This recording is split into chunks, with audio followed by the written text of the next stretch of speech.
Well, my friends, Winsloe United Church will officially be open for worship on Sunday, October 4th. But it's not going to be quite the way it was. In order to keep people safe, we've had to make some changes. I wish we'd make some changes to the traffic. However, we made some changes just to keep everybody safe. So during this video, you'll see some of those changes that we've made. So keep watching and be informed. And folks, this is one of those changes that I was talking about. Now, Ruth has already sent out instructions to our Sunday school families from last year. But in case you're new, or in case you're a grandparent, or just someone who's worried about our younger members, the children are not going to be coming into the sanctuary. No, they'll go directly to Sunday school. When you come, you drop the kids off at this door. There'll be someone there to receive them, to be brought in, to be well looked after. And after the service, you come back here and you pick them up. This is in order to avoid lots of movement and to maintain social distancing, to keep everybody safe, especially our most important members, our kids. When you finally come to the front door, there'll be someone here to greet you and encourage you to sanitize your hands. In order to maintain social distancing, we have everything marked at 6 feet, and then you come forward. When you finally get to the front, there'll be someone here with a clipboard to take your name and your contact information. That is so the government can have some contact tracing in case there's a problem. When you finally get to the front, you'll be assigned a seat, and then you will exit that way into the sanctuary. Thank you for your contact information. You'll be sitting in seat A1. Well, folks, assigned seating. Guess what that means? It means that you can't sit where you used to always sit.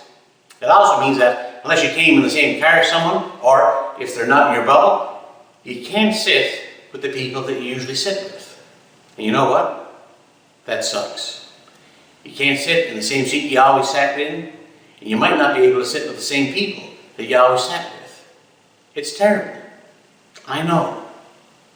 We also be sitting from the front of the church back in order to try to minimize contact and maintain social distancing. Also, don't look for bulletins. None are going to be printed. Again, this is to avoid contact and to maintain social distancing. Also, we're only allowed to have 50 people in the sanctuary. If there's more than 50 people, you'll be directed to go in the hall.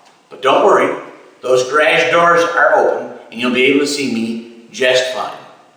And not only will you be assigned a seat either there or in there, but you'll also be assigned a bathroom.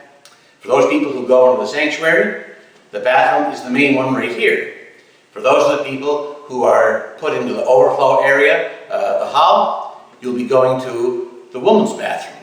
The Sunday school kids, they'll be asked to use the boys' bathroom or the men's bathroom.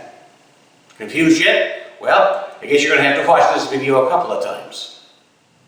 Now, when you finally make it in, there'll be someone here to help point out your seat that you have been assigned.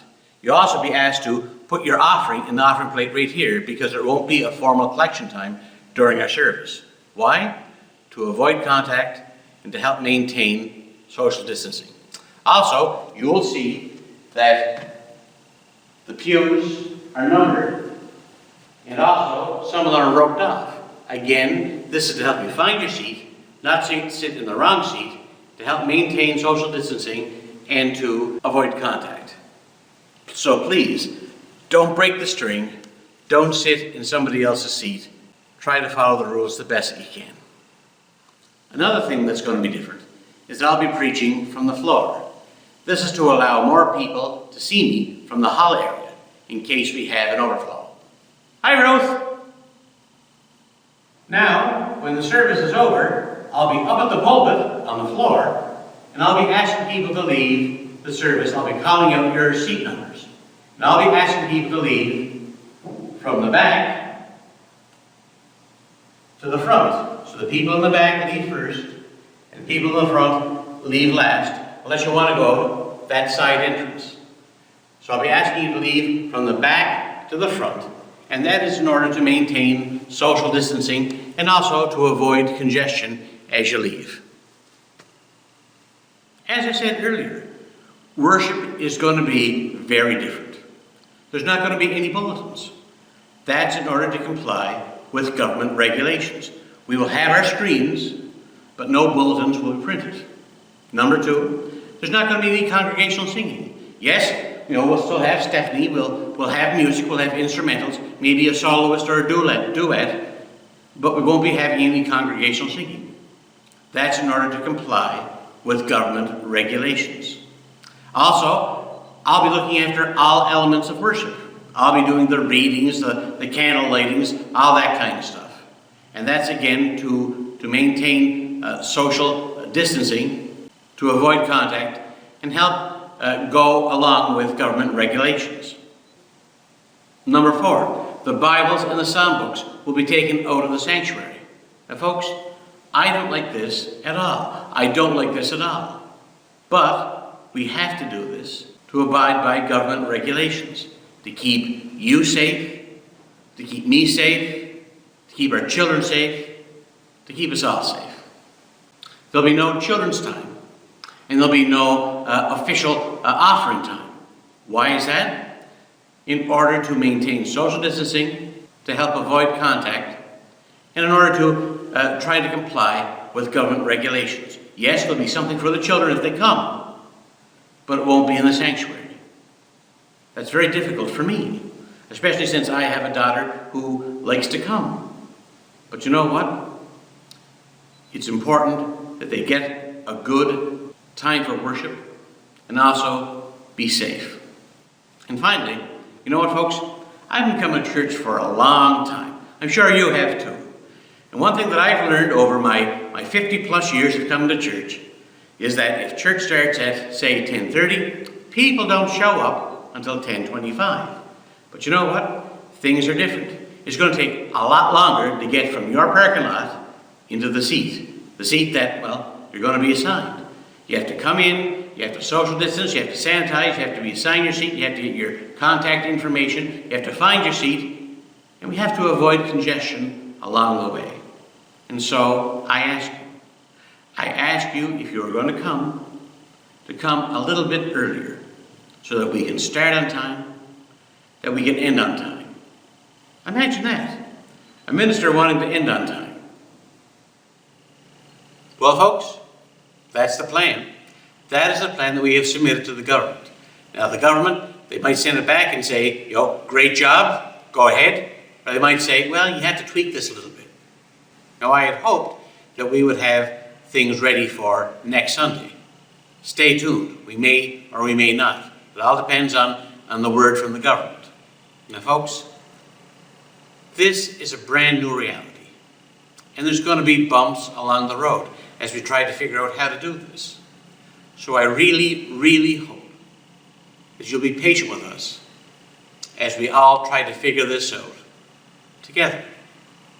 Now, folks, I know this seems like a lot. And I know it seems like a pain. And I know that you want to come back and just do things the same old way. And you can point to this, that, and the other and say, well, they can do it that way. How come we can't? Well, I don't know. All I know is that these are the regulations that some very smart and well-meaning and caring people have said you gotta follow. And so we're trying. You know what? When I take a look at Ontario and Quebec and BC reporting hundreds and hundreds and hundreds of new cases every day, it's necessary. It's necessary to follow these guidelines.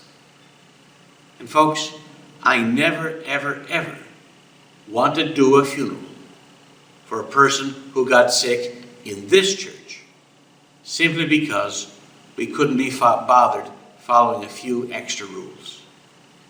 My friends, we've been blessed here in Prince Edward Island. We've been blessed. We haven't had a whole lot of positive cases. So I ask you to come to worship and to help us keep it that way. Let us not get out of the habit of meeting together as some people have done, but instead let us encourage one another, to which I can only say, thanks be to God, and amen.